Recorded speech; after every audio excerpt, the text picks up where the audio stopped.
Magandang gabi sa inyo mga bayo. Welcome back ulit sa ating channel. And sa video ito, pag-usapan naman natin ngayon ang tungkol dito kay Justin Brownlee sa kanyang naging performance. Kanina lang kontra sa New Zealand. Okay? Kasi maraming nagtataka bakit naging ganon yung performance si Justin Brownlee.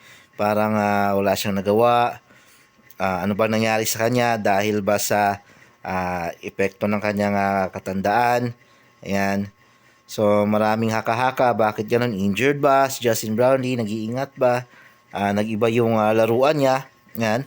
So kanina nga panalo yung New Zealand sa Pigilas Pilipinas sa score na 66-69.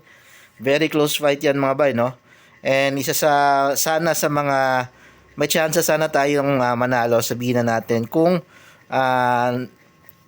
pumutok lang talaga yung isa sa mga X factor natin na si Justin Brownlee sa game na to. Okay, masasabi natin na kumbaga paano na lang kaya kung nag-contribute talaga si Justin Brownlee, pumutok siya, score siya. Okay, baka talagang nanalo tayo kasi sobrang dikit ng laban. Okay. So ano ba talaga nangyari dito kay Justin Brownlee? Ayan, maraming nagtatanong, dapat na ba daw siyang palitan? Ganyan. So, tignan muna natin yung stats ni Justin Brownlee kanina mga bay, no? So, sa game kanina kontra sa New Zealand, meron lamang siyang 4 points. So, meron siyang 10 field goal attempts. So, sa 10 attempts na yon, 4 yung sa 3-point territory, which is 0 out of 4 siya dun. And then, 6 naman yung sa 2-point territory. So, sa 10 attempts niya, 2 tira lang yung pumasok. Kaya siya nakaroon ng 4 points. And kung titignan niyo yung shot attempt si Justin Brownlee mga bay, no, medyo mababa to para sa kanya. Okay? Yung 10 attempts niya, medyo unusual, mababa. Kasi usually, more than 10 attempts pa yan. Almost, minsan niya, 20 attempts, more than 20 attempts pa yan. Si Justin Brownlee. Kada game. Pero ngayon, surprisingly, 10 attempts lang yung nagawa niya.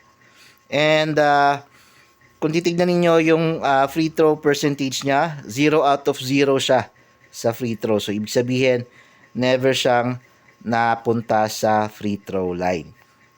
So, bakit nga ba naging ganito yung performance si Justin Brownlee mga bay? Siguro, sabihin natin, isa sa mga factors is yung edad. Ayan. Alam naman natin na matanda na si Justin Brownlee. Palipas na sa kanyang prime. Ayan. So, isa yan sa mga factor. Kung matitignan niyo yung laruan niya kanina is medyo hirap din talaga siya.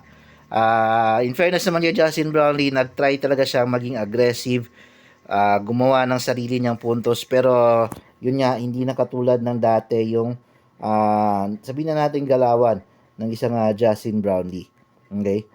Pero para sa akin, hindi talaga yung edad yung naging main factor nung dahilan ng mababang ineffective performance itong si Justin Brownlee mga bayo, no? Para sa akin, isa sa main factor talaga dyan is basang-basa na nila si Justin Brownlee. Okay, kung matitignan nyo, kung mapapansin nyo kanina sa game, ang daming beses na dino-double team or tinitriple team si Justin Brownlee. Kumbaga, basang-basa na ng New Zealand yung galawan ni Justin Brownlee.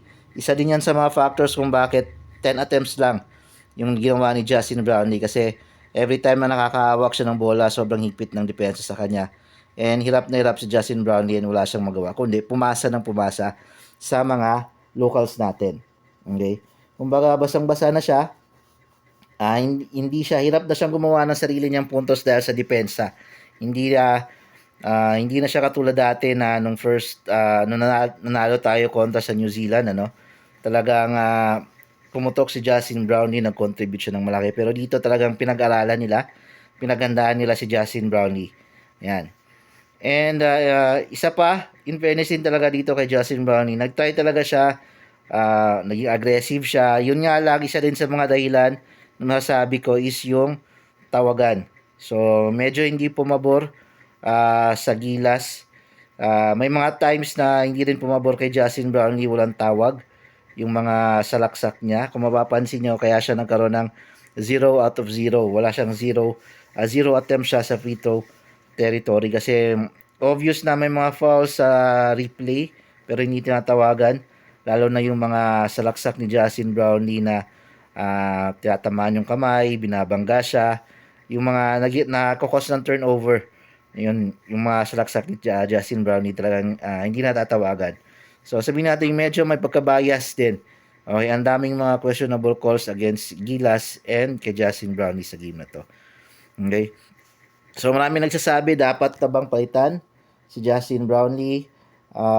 Para sa akin, meron pa namang ibubuga kaunti, may natitira pa naman si Justin Brownlee kahit papaano, no, para may tawid lang itong window na to, and posibleng siguro sa third window oras sa sigurong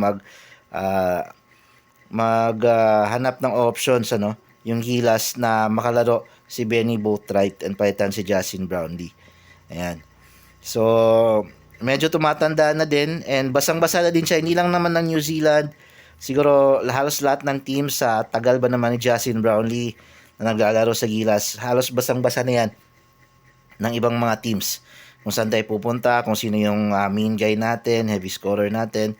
Basang-basa na nila si Justin Brownlee, and aabot din, darating yun talaga yung panahon na mahihirapang mag-contribute or hindi na magiging ganun ka-effective si Justin Brownlee para sa Gilas Pilipinas. So, yun lang yung mga bay. Maraming salamat sa panonood.